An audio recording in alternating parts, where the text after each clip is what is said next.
Solo puedes trabajar en limpieza. Las palabras cayeron en medio de la cena, cortantes como para atravesar las risas que venían después. Por un segundo, pensé que las había oído mal.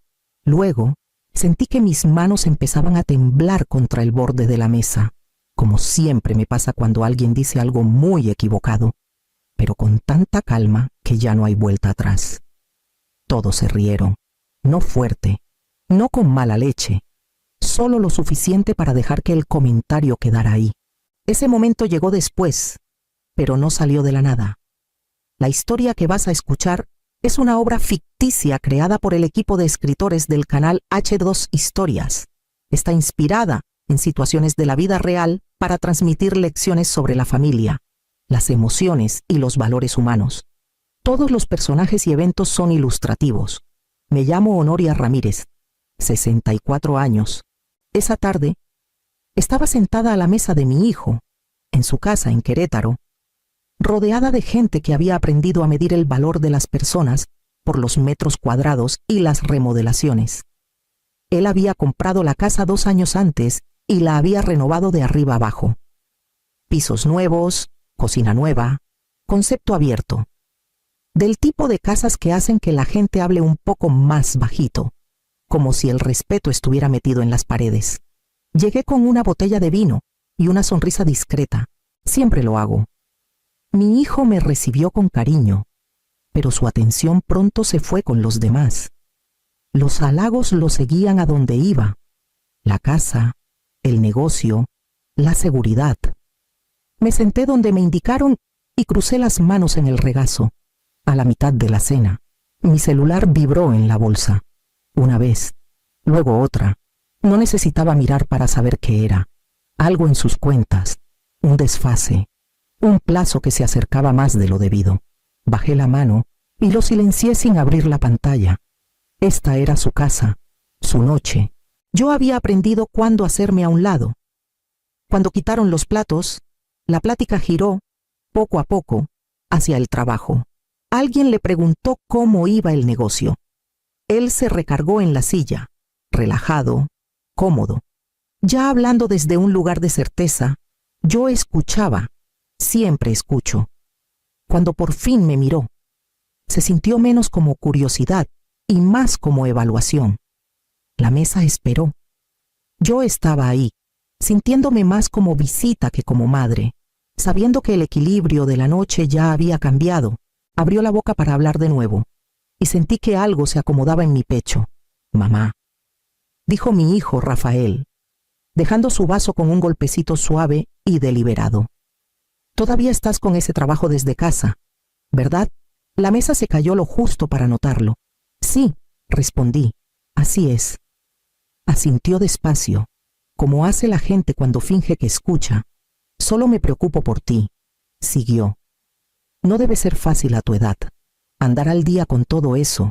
Los números cambian rapidísimo. Me defiendo, dije, siempre lo he hecho. Una risa suave salió de su prima al otro lado de la mesa. No mala, tampoco solidaria, solo ahí.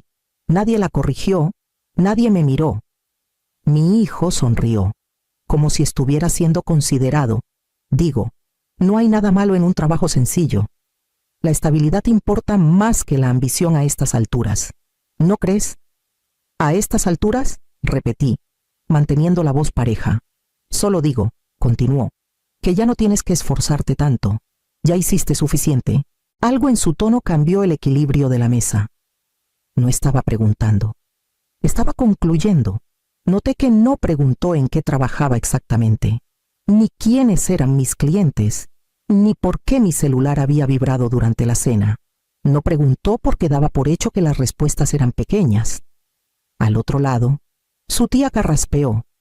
Lo dice con buena intención, comentó ligera, alcanzando su tenedor. Luego cambió de tema. Mi hijo se recargó, satisfecho. El momento pasó para los demás. Para mí, se quedó. Sentí que sus miradas se apartaban de mí, ya pasando a otra cosa. Doblé mi servilleta con cuidado, más despacio de lo necesario, y la puse junto a mi plato. La plática siguió, más fuerte ahora, como si nada hubiera pasado. No lo corregí, No expliqué. Había aprendido que las explicaciones, dadas muy pronto, suenan a defensas, pero algo había cambiado. No en la mesa, en mí, y sabía, con una certeza callada, que él iba a decir más. Llegaron los postres en platitos blancos pequeños, servidos con cuidado, como si la noche siguiera intacta. Mi hijo se levantó a ayudar a repartirlos, bromeando fácil, disfrutando cómo lo miraban. Alguien alabó el pay, otro comentó qué generoso era por recibirnos. La mesa se sintió acomodada de nuevo, equilibrada a su favor. Tomó su asiento y me miró, sonriendo como si hubiera estado pensando. Bueno, dijo, lo bastante fuerte para que todos oyeran. Vamos a ser sinceros un momento. Algunas cabezas se voltearon, algunas sonrisas se quedaron, esperando. Ya no estás en posición de aspirar a algo grande, siguió. Con el tipo de trabajos que haces, solo puedes dedicarte a la limpieza. No hay nada malo, es la realidad. Las palabras cayeron limpias, precisas, como si las hubiera ensayado. Por un instante nadie habló. Luego llegaron las risas, no explosivas, no crueles por sí solas, pero colectivas. Una liberación compartida que le dijo que había dicho algo aceptable. Mis manos empezaron a temblar antes de que pudiera detenerlas. Las apreté bajo la mesa, las uñas clavándose suave en las palmas. Me concentré en respirar parejo, en mantener la cara quieta. No alcé la vista de inmediato. No confiaba en lo que podía verse si lo hacía. «¡Ay, qué malo eres!», dijo su prima, riendo mientras alcanzaba su tenedor. «Solo está siendo realista», agregó su tía. «Al menos es honesto». Mi hijo se encogió de hombros. «Contento, digo, alguien tiene que hacer ese trabajo.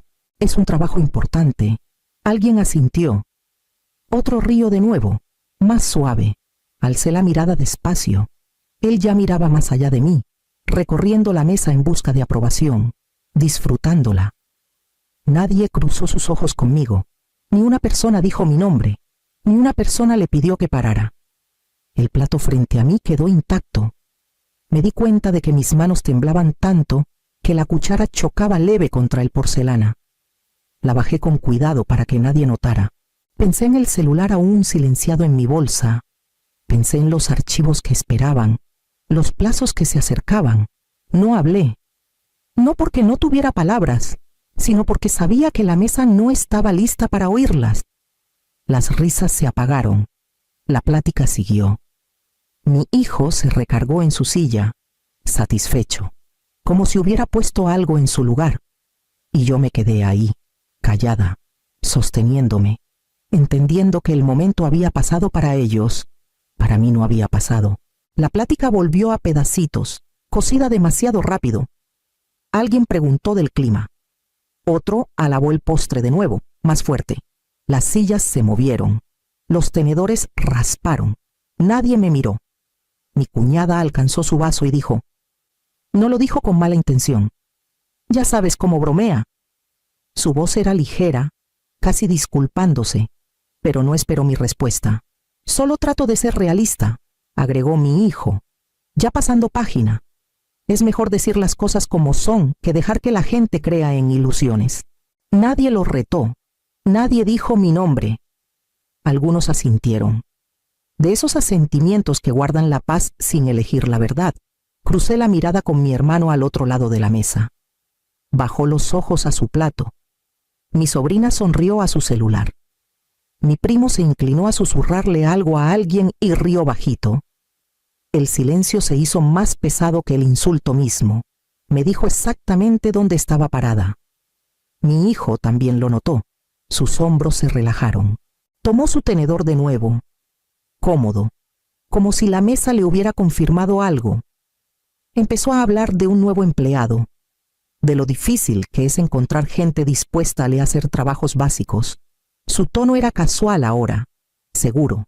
Me di cuenta entonces de que el silencio no suaviza las palabras, las afila, convierte un comentario en una sentencia. Tomé un sorbo lento de agua, calmando mis manos. Nadie lo detuvo porque nadie lo necesitaba. Su quietud ya había respondido por ellos. Había pasado años creyendo que guardar la paz significaba callar. Sentada ahí, oyendo a mi hijo hablar con la seguridad que su silencio le había dado, entendí algo que no quería admitir antes. El silencio no se queda neutral mucho tiempo. Siempre termina eligiendo un bando. Había perdido la cuenta de cuántas noches me había quedado despierta después de medianoche, con sus números desplegados en mi escritorio. No porque quisiera, sino porque algo tenía que corregirse antes del amanecer. Un error en la nómina, un pago a proveedor mal clasificado, un formato fiscal rechazado por una línea faltante.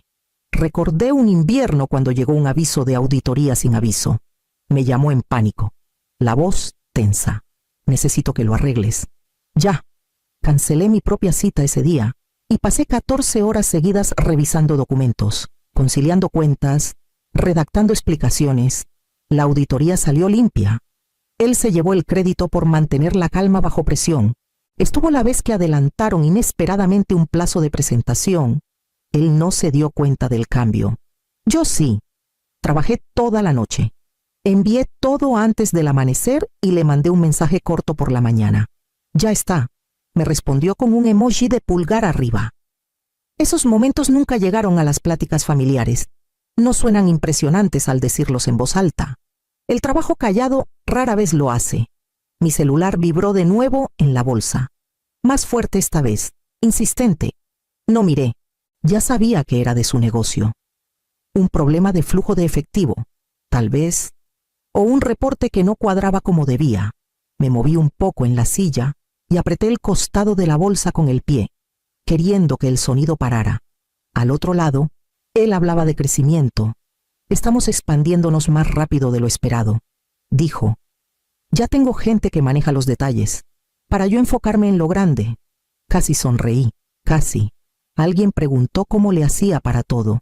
Se rió. Solo armas el equipo correcto. Mantuve la vista en mi plato. El equipo del que hablaba nunca había sido presentado. Nunca agradecido. Nunca reconocido. La vibración paró. Por el momento. Sabía qué pasaría si metía la mano en la bolsa. Sabía lo fácil que podía inclinar la noche hacia otro lado con una sola frase. Pero el momento importa. La verdad cae diferente según cuándo se dice. Así que esperé. Crucé las manos y dejé que la plática fluyera alrededor. Lo dejé disfrutar la seguridad que viene de creer que su base era sólida. El trabajo invisible solo sigue invisible mientras se le permite. Para fin de año abrimos otra sucursal, dijo mi hijo, alzando su vaso. Mercado diferente, mayor alcance. La mesa reaccionó al instante. Las sillas se movieron. Las sonrisas se abrieron. ¡Qué impresionante!, dijo mi cuñada. Has llegado lejos, asintió. Contento. Se trata de mantener el impulso. Una vez que lo tienes, no frenas. Aplausos suaves pero aprobadores. La palabra expansión flotó por la mesa, sin cuestionar. ¿Más personal?, preguntó mi hermano. Ya estamos contratando, respondió mi hijo. 12 empleados ahora. La nómina es un monstruo, pero ese es el precio del crecimiento. Alcé la vista, lo justo para cruzar su mirada. ¿Cuándo vencen los reportes trimestrales? Algunos tenedores se detuvieron a mitad del bocado. ¿La próxima semana?, dijo. ¿Por qué solo confirmando?, respondí. Con la nueva sucursal, el seguimiento de gastos se pone más detallado. Los márgenes se aprietan si no se clasifica bien. Sonrió. Aunque no llegó a los ojos, eso ya está controlado. Bien, dije. Porque los bancos suelen pedir estados actualizados antes de aprobar lo definitivo. Su tenedor se quedó en el aire. Claro. Mi sobrina rió suave. Ustedes dos siempre hablando de trabajo. Ya tengo profesionales para eso, dijo. Ya no me meto en los detalles. Lo sé, respondí. Aún así, los plazos no se mueven solo porque los planes crecen. Se recargó un poco demasiado rápido. Está todo bien, todo bien. Los aplausos suaves volvieron. Preguntas sobre el nuevo local y la fiesta de inauguración siguieron. Asentí, escuchando. No lo corregí cuando llamó simples a los reportes o pasó de largo el cumplimiento como un trámite molesto. La seguridad llena una mesa, pero flaquea con detalles. Lo vi en cómo evitó mis ojos, en el tono un poco más alto de lo necesario. Alcé mi vaso, tomé un sorbo medido y dejé pasar el momento. Pronto, los números hablarían solos. Él seguía hablando cuando bajé mi vaso. Estamos en una posición fuerte, dijo mi hijo. Todo está más ordenado ahora. Asentí una vez. Interesante. Me miró, sorprendido por la interrupción. ¿Qué es interesante que digas que todo está ordenado? Respondí, manteniendo la voz firme. Cuando tu negocio funciona gracias a mis conocimientos de contabilidad. La mesa se congeló. No dramático, solo lo suficiente para notar la falta de ruido. Mi cuñada se movió en su silla. Alguien carraspeó. Mi hijo rió una vez, corto e inseguro. ¿De qué hablas? Hablo de los libros contables, dije, de todos. Durante años, frunció el ceño. Me ayudaste al principio. Era diferente. He llevado tu libro mayor desde el segundo trimestre del primer año. Dije, todas las nóminas, todas las conciliaciones con proveedores, todos los reportes trimestrales, todas las declaraciones anuales. Eso no es empezó. Cuando el fisco señaló tus declaraciones de impuestos hace 3 años, seguí. Yo las corregí y redacté la respuesta. Cuando el banco pidió estados de flujo de efectivo revisados la primavera pasada, los reconstruí línea por línea. Cuando llegó el último aviso de auditoría, armé la documentación que la cerró sin multas. Me miró fijo ahora, el color subiendo a su cara. Yo pago gente para eso. Pagas facturas cuando te llegan, dije. Yo no te mando las mías. Tú llamas, yo arreglo. Seguimos. Mi hermano se inclinó. Es cierto, lo miré a los ojos. He clasificado cada gasto y seguido cada pago de cliente desde que la empresa superó los 7 millones de pesos en ingresos. Calculo impuestos de nómina. Preparo reportes de cumplimiento y detecto riesgos antes de que se vuelvan problemas. Mi hijo empujó un poco su silla hacia atrás. Estás exagerando. Tengo copias, dije. Siempre las guardo. El silencio se profundizó. Nadie rió. Nadie interrumpió. Mi sobrina susurró. No sabía. No tenías por qué. Dijo mi hijo rápido. Luego se detuvo. Me volví hacia él. No necesitas saber cada detalle para dirigir un negocio, pero alguien sí. Esa he sido yo. Abrió la boca, la cerró. Miró alrededor de la mesa, buscando apoyo, sin encontrarlo. La seguridad que había llevado toda la noche se deslizó. Lo justo para mostrar lo que había debajo. Doblé mi servilleta y la puse junto a mi plato. No dije nada antes porque quería que terminaras tu historia. Dije, ahora la mesa sabe sobre qué se sostiene. Nadie habló. La verdad había llegado, y tenía testigos. Mi hijo rompió el silencio primero. Lo estás haciendo sonar más grande de lo que es. No, dije. Estoy describiendo tiempos. Cruzó los brazos. Tenemos tiempo. No, respondí. Tienen 5 días hábiles para completar las presentaciones. Apretó la mandíbula. ¿De qué? De los reportes trimestrales. Dije, resúmenes de nómina, clasificación de gastos y el anexo de cumplimiento para la nueva sucursal. El banco requiere estados actualizados antes de liberar el siguiente desembolso. Eso ya está manejado, dijo de nuevo. Pero las palabras cayeron planas. Manejado significa presentado y aprobado. Dije, no planeado, no asignado. Mi cuñada se inclinó. ¿Qué pasa si se atrasa? No la miré. Las presentaciones tardías generan multas. Fallos en cumplimiento invitan a auditorías. El banco puede congelar el financiamiento. Los proveedores se ponen nerviosos cuando los pagos se atrasan. Mi hijo negó con la cabeza. Estás exagerando para probar un punto. Estoy listando consecuencias, dije. A ellas no les importa qué tan seguro te sientas. Se levantó. Luego se sentó de nuevo, inquieto. Puedo contratar a alguien, puedes, dije. Un despacho te cobrará el triple de lo que yo. Querrán acceso total a tus registros y meses para aprender tus sistemas. También preguntarán por qué los últimos 6 años están organizados como están. Bajó la vista a la mesa. Ya prometí bonos a la gente. Esos dependen de nómina limpia, dije. Que depende de cuentas conciliadas. Mi hermano carraspeó. Se puede arreglar, sí, dije. Si se hace bien y a tiempo. Las manos de mi hijo estaban planas sobre la mesa ahora. No me miró. Entonces dices que estoy atrapado. Digo que los plazos no se mueven porque alguien se sienta ofendido. Dije, no les importa quién sea dueño de la casa, ni quién reciba aplausos en la cena. Se quedó callado. No teatral. No a la defensiva. Solo quieto. La mesa esperó que hablara de nuevo. No lo hizo. Metí la mano en mi bolsa, sintiendo el peso del celular adentro. Los mensajes no leídos acumulados detrás del silencio. Por primera vez esa noche, nadie rió. Empujé mi silla despacio hacia atrás, dejando que el leve raspón de madera contra azulejo se oyera en toda la mesa.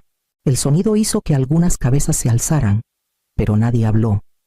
Me puse de pie del todo, enderezando la espalda hasta que mis hombros quedaron firmes. Mi apoyo termina esta noche, dije. Mi voz se mantuvo calmada, firme. Ya no manejaré tus cuentas, ya no corregiré errores después. Tienes todo lo necesario para seguir, y si eliges ignorarlo, es tu decisión. Parpadeó, atónito, los dedos aún sobre la mesa. No puedes simplemente. Puedo, dije, y lo estoy haciendo, inmediatamente. Una prima se movió, mirando de él a mí. Su orgullo flaqueó bajo el peso de una autoridad callada. Mi hijo abrió la boca, luego la cerró. No tenía palabras que cambiaran el hecho. Doblé mi servilleta con cuidado y la puse junto a mi plato. Recogí mi bolsa y mi suéter, dejando que cada movimiento fuera deliberado. Caminé hacia la puerta, dejando atrás la tensión y la expectativa de que seguiría sosteniendo una seguridad construida sobre trabajo que yo había hecho en silencio por años. «Espera», murmuró, la voz tensa. «Ya tomé mi decisión», dije. «Te llegarán las facturas, las recibirás. Todo lo demás es responsabilidad tuya ahora». Salí al pasillo. La puerta se cerró suave detrás de mí, sellando el límite que había trazado. No miré atrás. No me detuve. Por primera vez en años, sentí que el peso de la decisión se acomodaba como aire ligero, necesario, irreversible. Cuando llegué a mi auto, la mesa estaba callada detrás de la puerta cerrada. Mi hijo ahora no tenía más remedio que contratar un despacho para manejar lo que yo había hecho por años. Le cobrarían el triple de lo que yo y tardarían semanas en entender sus registros. Me deslicé al asiento del conductor y puse mi bolsa a un lado. Mis manos estaban firmes ahora, sin temblor, sin puños apretados, solo calma. Mi celular vibró una vez, un mensaje de mi hermano, luego de mi cuñada, luego de mi hijo. Los dejé ir al buzón. El patrón era predecible: disculpas, pretextos, peticiones. No respondí. En los días que siguieron, la casa se sintió diferente. Cambios sutiles en la dinámica familiar se notaron. Las pláticas eran más calladas, los halagos más medidos. La gente empezó a reconocer esfuerzos que antes pasaban desapercibidos. Pensé en las noches reconciliando nóminas, revisando reportes, desvelándome hasta las 2 de la mañana. Nada de eso había sido glamoroso. Nada había sido visto, pero la verdad ahora era innegable. Mi dignidad no necesitaba aplausos de nadie. La validación ajena había sido irrelevante todo el tiempo. A veces las mejores lecciones no se dan con enojo ni confrontación. Se aprenden reconociendo el propio valor y negándose a dejar que lo minimicen. Si alguna vez te has sentido invisible o subestimada, como yo, recuerda esto: defenderte con calma puede cambiarlo todo. Dale like y comenta si alguna vez tuviste que demostrar tu valor en silencio. Y comparte cómo te cambió.